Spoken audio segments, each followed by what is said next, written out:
it's like a music video nonstop. And that's great, but, like, we don't need that when we're watching Ian Ian Ziering and Brian Austin Green get into an elevator. We don't need yeah, we Are don't they both need in this movie? both in this movie credited upfront and maybe 6th build. Like, they're in this, a lot.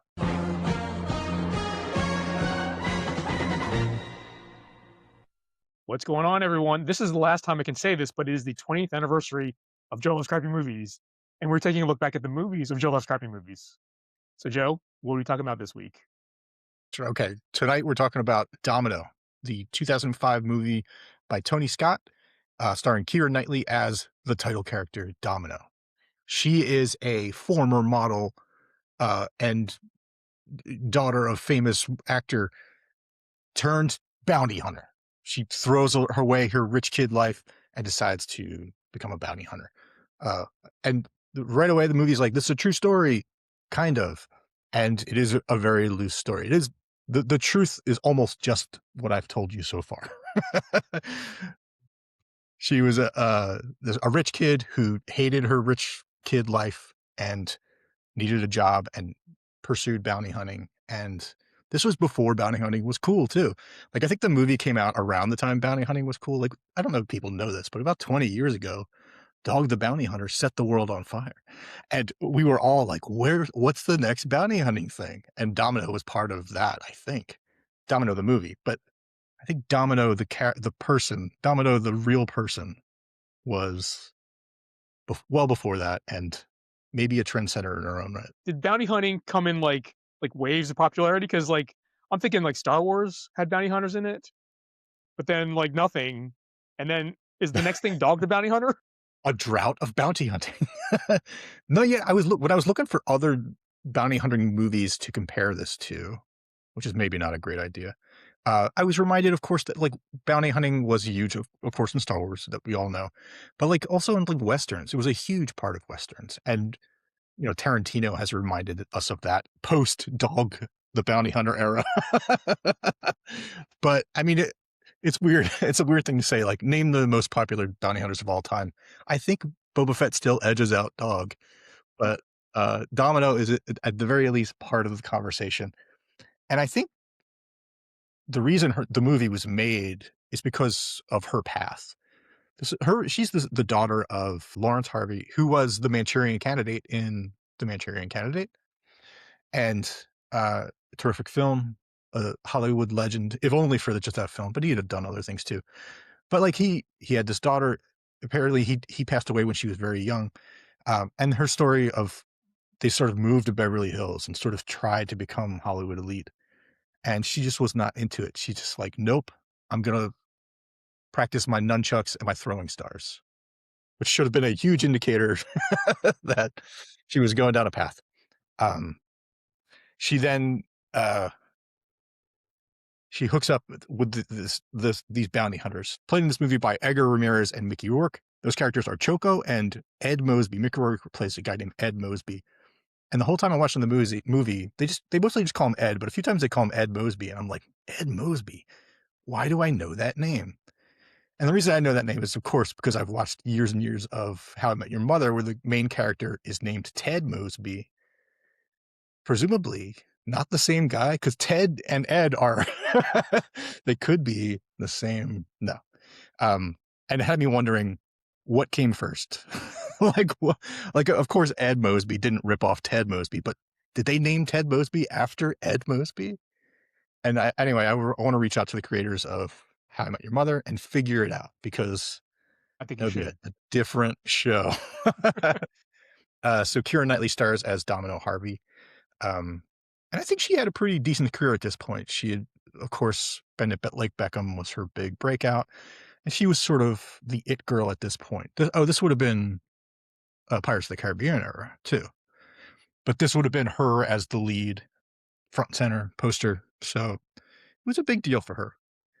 And what I liked about the intro to this movie was that it starts with her telling the story. So, it starts in the future. It's like, here's what happened.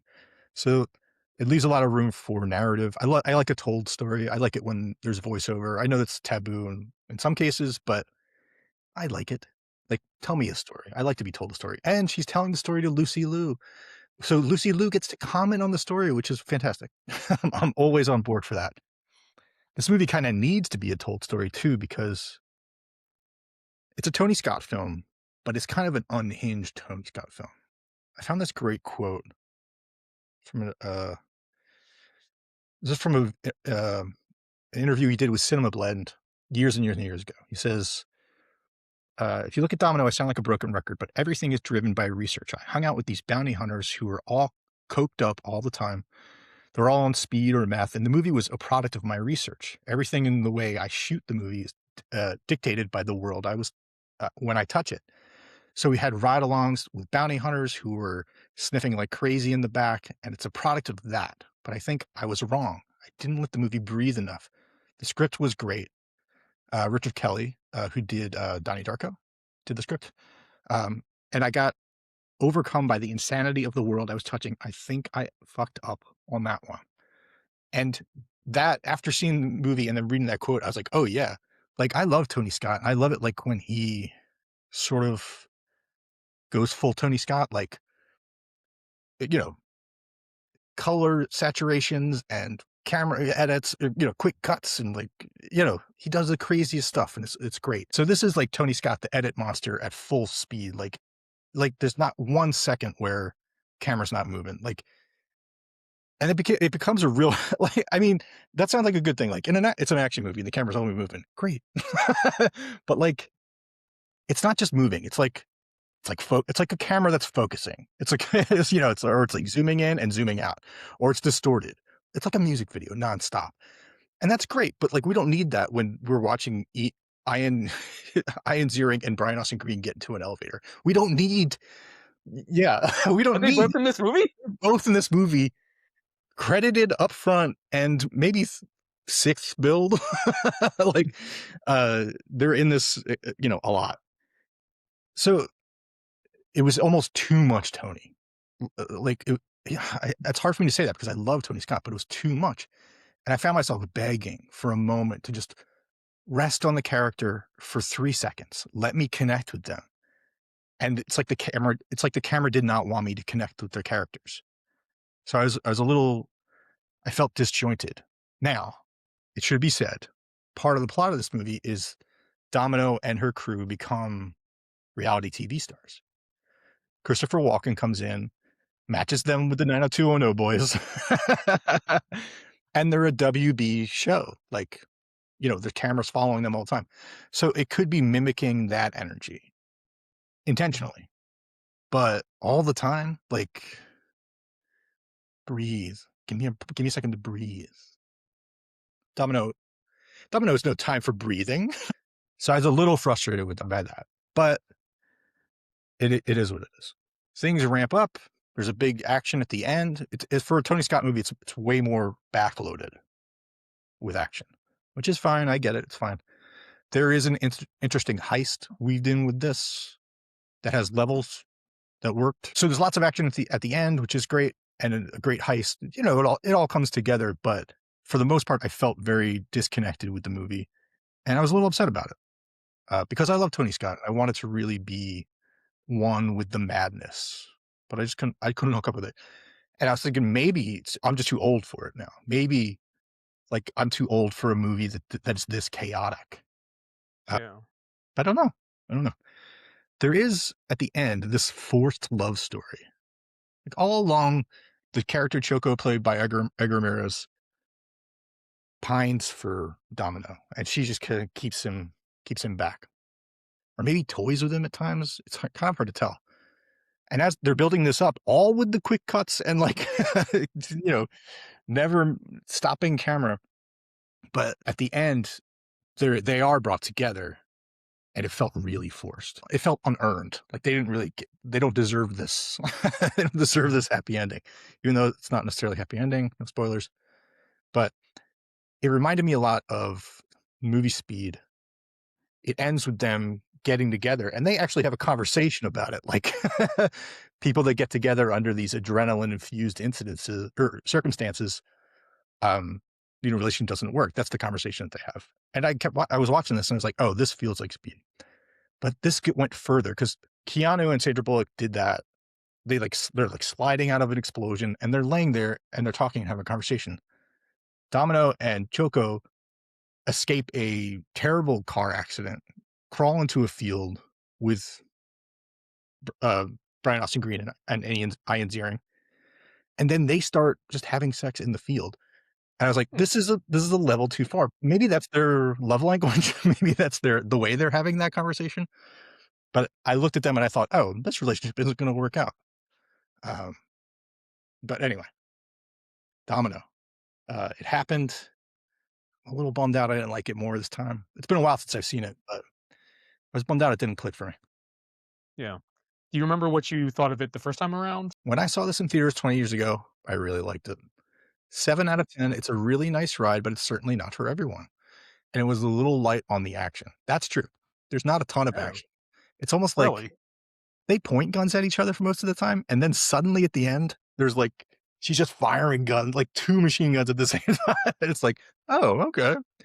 No, and like I said, there are explosions and shootouts and nunchucks all over the place, but only a few things I would mention to my friends while talking about awesome ways to get hurt in the movies. So, what do you know of Domino, the actual person, as opposed to Domino, the character in this movie? Like, do you know how closely they match up? Well, that's another thing. Domino the person from I watched a YouTube documentary about her and, read a quick article, but nothing too s no too not nothing too in-depth. But she Mhm. seemed to be business, like, "I'm a bounty hunter, I bounty hunt." She didn't seem concerned with how she was dressed or the makeup she was wearing, like, she was not, like, all done up. Keira Mhm. Knightley is very done up. Yeah. This whole movie, she's super sexualized too. It's like they get into a standoff where people are just pointing guns at each other and, like, they don't know how they're gonna get out of it. So she says, "Tell us the information we need, um, and I'll give you a lap dance." And it's just like, this is like 20 minutes into the movie. Like, this is her first day on the job, and she does it. And so the whole movie, she's sexualized, and, like, I can't imagine the real Domino doing the job she does in, like, those like, the lowrider jeans were popular at the time, so, Mhm. like, I can't imagine her running people down with, like, hip huggers, Yeah. and, like or, like, Running in shooting the them and gun with trying to, like, keep your pants up. hey, actually, hold on, let me let me tug him up. But then, like, even her hair is, like, over one eye. It's like, that can't be good for shooting a gun. Like, the so Domino the movie, very sexualized. From what I could tell, Domino the real person, not sexualized. Domino the real person also passed away before the movie came out 20 years ago. So the movie was dedicated to her, and you see her briefly in the movie. Um, but yeah, so I don't know much more else about her. Yeah, I guess that was gonna be my other question is that is, like well, before I knew that Brian Austin Green and Ian Ziering were in it, well, first of all, did they play themselves? They Or did they play play Thank you for asking, yeah. They do they play themselves, and they're exaggerated versions of themselves, kinda I thought instantly, I don't know why, of, like, James Van Der Beek and Jason Biggs in the Kevin Smith movies where they play themselves, but, like, the Van Der Beek character is kind of like a, like, gigantic asshole. Um, these are, like, big asshole versions of themselves. Uh, I imagine they're not like that, and, career-wise for them, I mean, 1, it's Tony Scott, that's a huge get. If Tony Scott wants you to be in his movie, to play yourself as a jerk, sure, like, let's do it, let's party. But I would think this is a good move for them for sure, like, big deal movie and big deal director, and to show that you're willing to make fun of yourself, it's great. This is all pre-Sharknado too, so, like, did it help get him that? Who knows? well, c because as you were kind of describing Domino and how she was a real person, in my mind, I was like, well, is this like a period piece? Like, is it like it does it take place in like the recent past? But then the more you described it with Brian Austin Green and Ian Ziering, now I know they play themselves, and the reality show aspect of it was like, wait, no, it can't be. This is very early 2000s It's very that kind of moment, thing. yeah, for sure, yeah. It's like I mean, it's a WB show too, that logo is everywhere, but, Yeah, it's a very early aughts situation, for better or Yeah. worse. Can't believe they play themselves. That's like, It's fun. I mean, you know what? I'll say it. They're not bad at it either.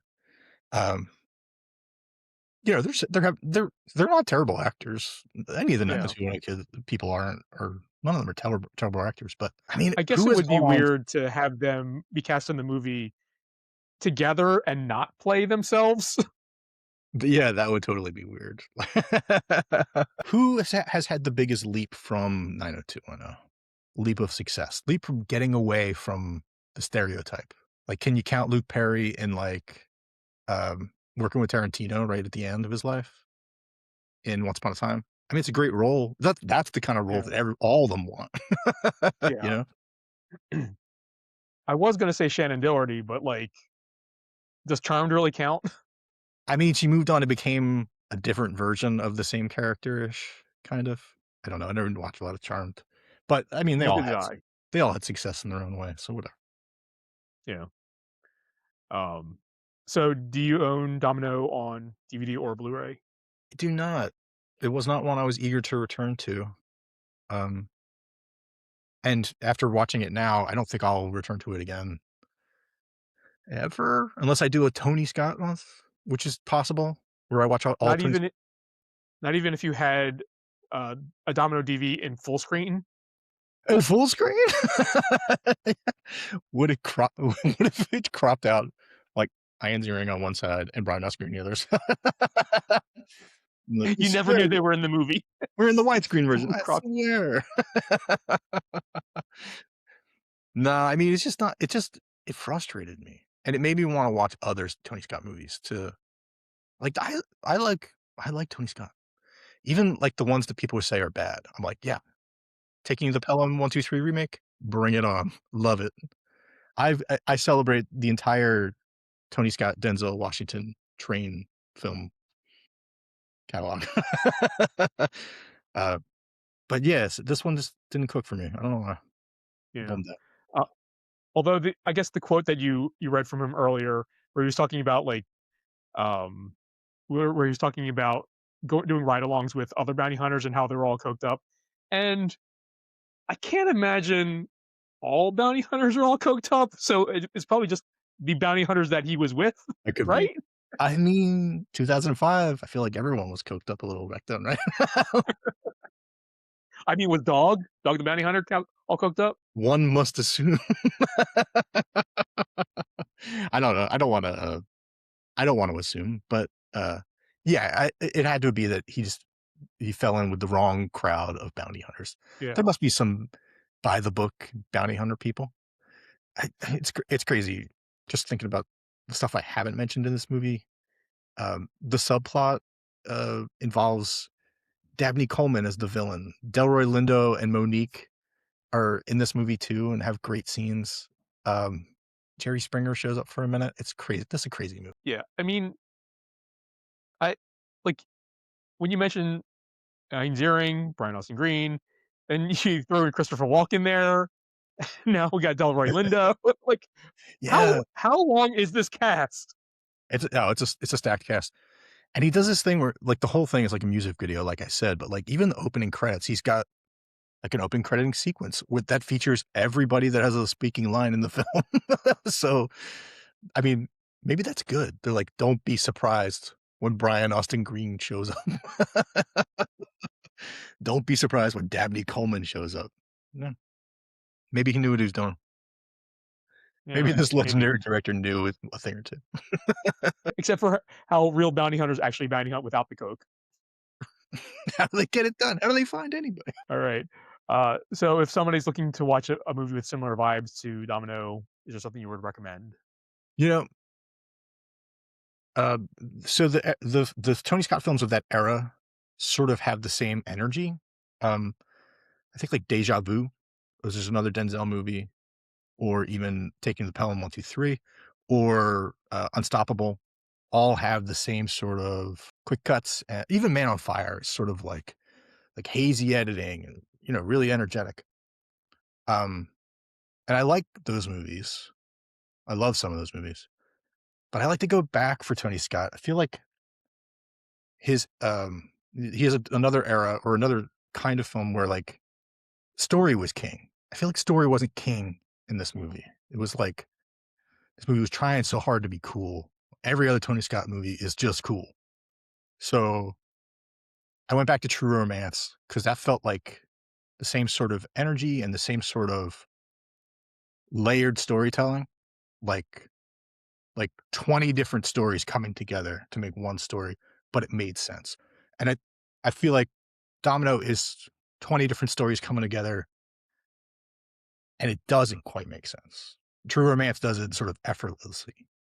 Um, and it's just like one of the best movies ever. So go watch True Romance. Nice. All right. So any other closing thoughts on Domino? Uh, I mean, just the same thing as I've been saying. Great to see Tony going crazy and like really doing it up, but I would have loved it if it just gelled better. Or if maybe I wasn't a cranky old man, because like I did love it 20 years ago. Yeah, I don't know. I was like really into Mickey Rourke too at this point because he had just come out with Sin City. Who knows? Who knows? So have you seen Domino? What'd you think? Let us know in the comments below. Are you a bounty hunter and do you get all cooked up before going on bounty hunts? Let us know in the comments below. And if you like this, give us a thumbs up, give us a like, and if you are new here, hit that subscribe button and become a subscriber. And we'll catch you all on the next one.